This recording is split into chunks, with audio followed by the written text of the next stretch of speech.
कैसे कहते कि शरीर मेरा है? ये तो शरीर भी, ये शरीर मेरा नहीं है, तो कैसे पुत्र धन संपत्ति हो सकता है? एक कहानी के माध्यम से मैं अपना प्रवचन को समाप्त करूंगा, क्योंकि दूसरा सत्र शुरू होने को है, वो लोग भी इंतजार कर रहे हैं।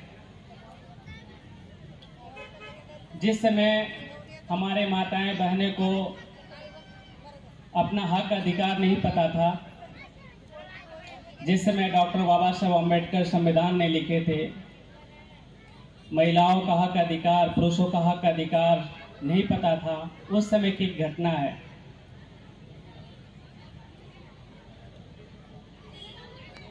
उस समय एक परिवार है और उसके घर में एक बेटी, जब वो बेटी बड़ी होती है तो उसके माँ बाप सोचते हैं उसका शादी करा दिया जाए।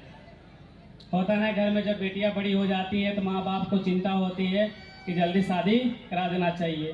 तो उस समय भी उनके माता पिता सोचते हैं कि हमारी जो बेटी है अच्छे लड़के से शादी करा दिया जाए। उसके माँ बाप एक लड़के को खोजते हैं और उसके साथ उसके शादी करा देते हैं। वो जो लड़की थी बहुत ही अच्छी थी, वो घर के सारे कामों को करती थी, अपने बूढ़े माता पिता की सेवा करती थी, अपने सास ससुर की पैर दबाती थी, बहुत ही सेवा करती थी। लेकिन वो थोड़ा दिखने में सुंदर नहीं थी, लेकिन उसका जो काम था वो बहुत ही सुंदर था। जब दिखने में सुंदर नहीं थी तो उसका जो पति था वो अपने पत्नी से बहुत कम प्रेम करता है और वह कहीं और किसी और दूसरे महिला से प्रेम करने लगता है। एक दिन कुछ महिलाएं बैठकर घर के सामने बात कर रही थी और वहां पे उसकी पत्नी भी थी। उसके पत्नी को वो महिलाएं बोलती हैं, तुम तो इतनी अच्छी हो, घर के सारे कामों को करती हो, अपने बूढ़े सास ससुर का पैर दबाती हो, उनकी सेवा करती हो, लेकिन जो तुम्हारा पति है वो किसी दूसरे महिला से प्रेम करता है।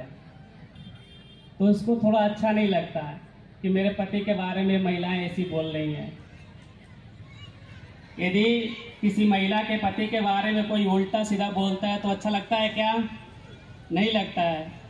तो वो अपने पति से बहुत प्रेम करती थी, तो अपने पति के बारे में 2 लाइन बोलती है।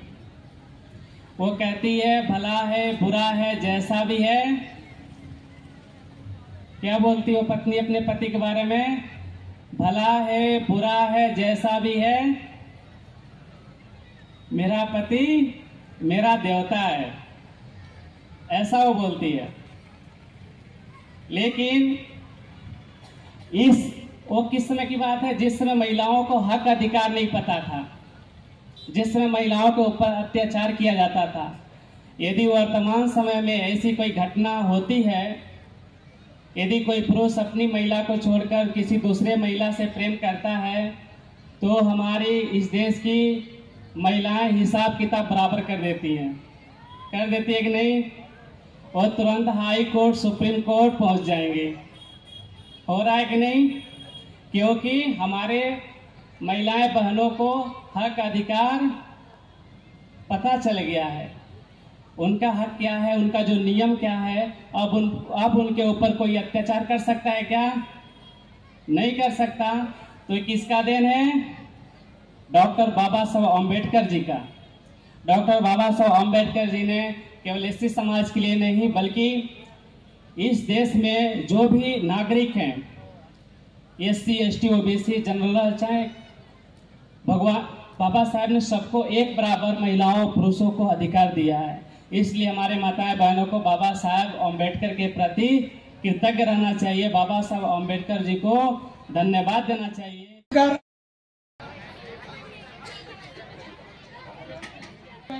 सत्कार नारायण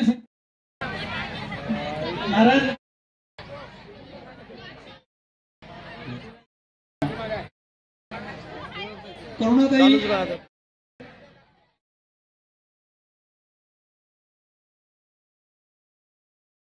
त्या कार्यकर्त्यासाठी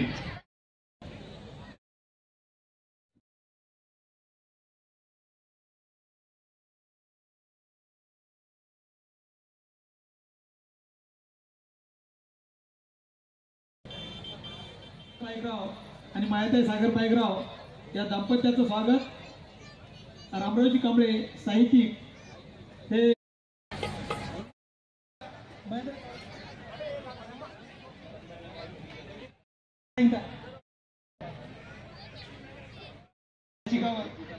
निकिता